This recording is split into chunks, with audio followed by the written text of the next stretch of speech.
Fikih Kesehatan Kontemporer Wanita. Ini karyanya Dr. Ainul Bahrain. Buku ini udah 3 kali lebih kami bedah, jadi kami rekomendasikan buku ini buat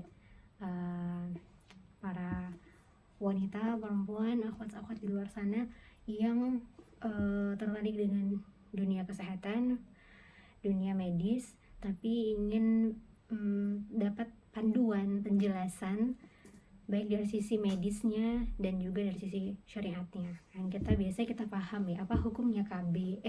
KB itu seperti apa, tapi kita nggak ngerti hukum secara Islamnya, secara syariatnya, atau misalnya seperti pertimbangan-pertimbangan sebenarnya tuh baikan sesar atau enggak sih, seperti itu kan.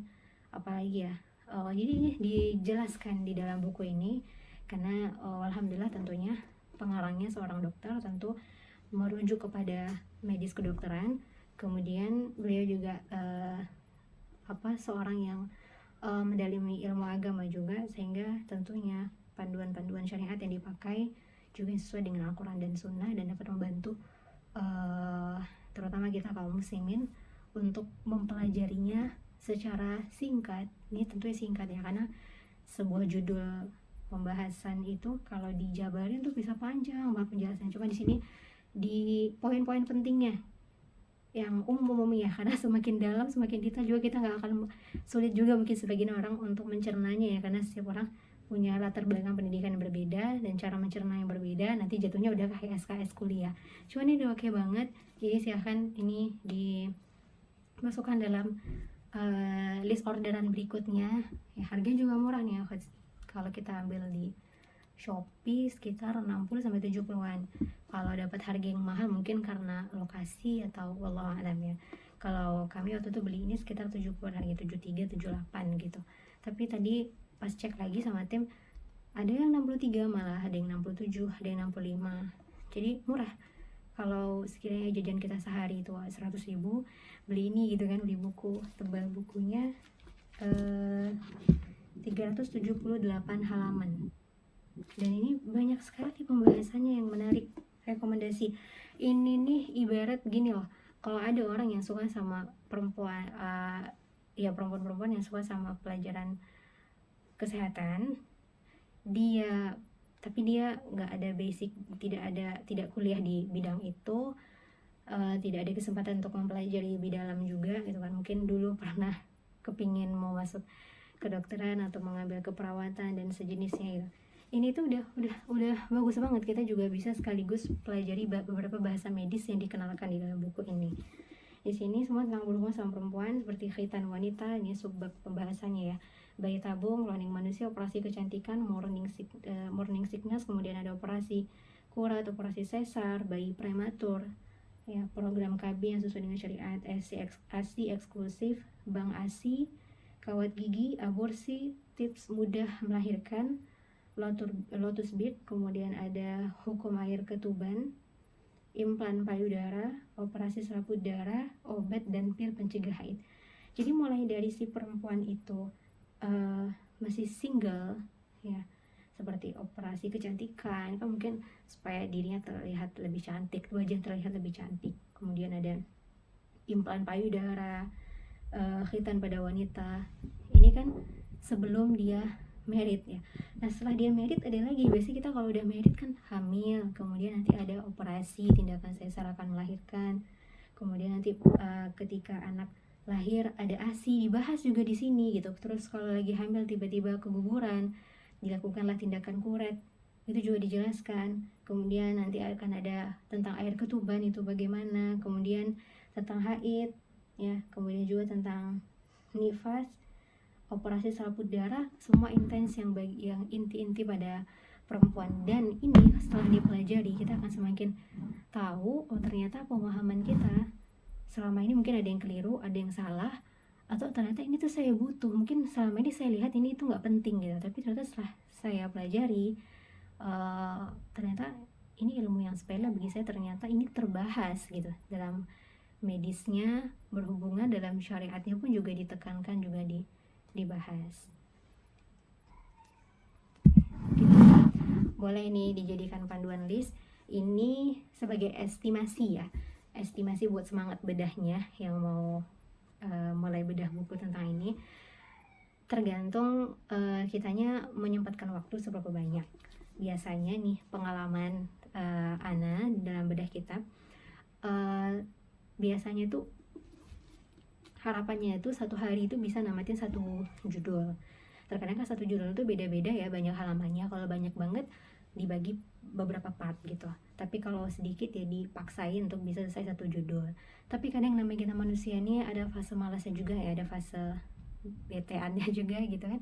Pernah juga dalam sehari itu cuma baca satu halaman gitu, tapi dipaksa dini, walaupun satu halaman aduh malas banget nih ngambil bukunya, belajarnya aduh ribet banget gitu kan, tapi tetap diambil, kemudian dibaca walaupun satu halaman, nggak apa-apa. Jadi bedah kitab yang mau Ana bahas biasanya Ana masukin juga dalam tas. Jadi kalau misalnya mau pergi-pergi tetap buku itu dibawa gitu, walaupun perasaannya kayaknya nggak akan kebaca deh gitu, tapi bawa aja gitu. Nah kalau bisa dirutinkan setiap hari itu alhamdulillah, dan Ana nganjurin untuk setiap hari supaya nih mengurangi deadline waktu kita yang semakin jauh. Kalau kita bikin hanya satu kali dalam sepekan, kalau sempat kita down, futur lagi bad moodnya itu hari ini, nih jadwal kita baca buku, kan harus nunggu pekan depan lagi, kelamaan kan. Belum tentu pekan depan tuh fine keadaannya, siapa tahu semakin anjlok atau sama aja gitu, atau mungkin kita dapat masalah atau gimana, akhirnya kita betean lagi untuk baca, nggak semangat lagi, kurang lagi 2 pekan sia-sia gitu kan. Jadi sarannya setiap hari. Terserah kita mau bikin berapa banyak halamannya, tapi konsisten tuh jauh lebih baik daripada sekali tamat tapi habis itu nggak lanjut lagi, seperti itu. Nah estimasi selama ini Ana bedah buku ini pertama kali Ana bedah waktu itu bareng sama volunteer, sama tim kami di Al-Hawi. Jadi kalau sama tim itu nggak bisa ditargetin banyak-banyak, karena kan kita mempelajarinya kepada rekan-rekan tim ya. Tentu kita punya durasi waktu yang nggak bisa dipaksa, kadang cuma beberapa halaman begitu, dan kami targetin ini selesai dalam waktu 1 tahun. Lama sebenarnya, cuman kami lagi waktu itu Ana menargetkan untuk bedah kitab ini dipelajari bersama tim. Ana menjelaskan kepada tim sehingga rentang waktunya nggak bisa dipaksa cepat, dan kita juga nggak bisa menjelaskan terlalu banyak, karena nanti kasihan juga kan tim ataupun volunteer yang mendengarkan terlalu banyak materi akhirnya nggak nyampe. Itu estimasi kita di dalam pekerjaan adanya fasilitas bedah kitab. Tapi kalau untuk pribadi mungkin bisa jauh lebih cepat, mungkin 6 bulan. Ini semalas-malasnya orang mungkin 6 bulan, coba deh dibikin 6 bulan, atau kalau serajin-rajinnya bikin 2-3 bulan, insya Allah ini cepat. Cuman ya kalau dirasa 2 bulan itu, mau 2 bulan atau sebulan mungkin ini selesai, tapi bahasanya bisa dikatakan gak nyantol takutnya ilmunya ya. Jadi mungkin 3-6 bulan atau 6 bulan aja lah bikin, karena di sini tuh semuanya tuh daging ilmu. Ada banyak teori-teori yang kalau kita pelajari di sini, kita udah ngerti gitu kan, ternyata kita pas masuk bab baru kita lupa sama yang kemarin tuh bahasa medisnya apa kemarin. Oh ya kemarin tuh ada 3 poin ini, takutnya lupa gitu kan.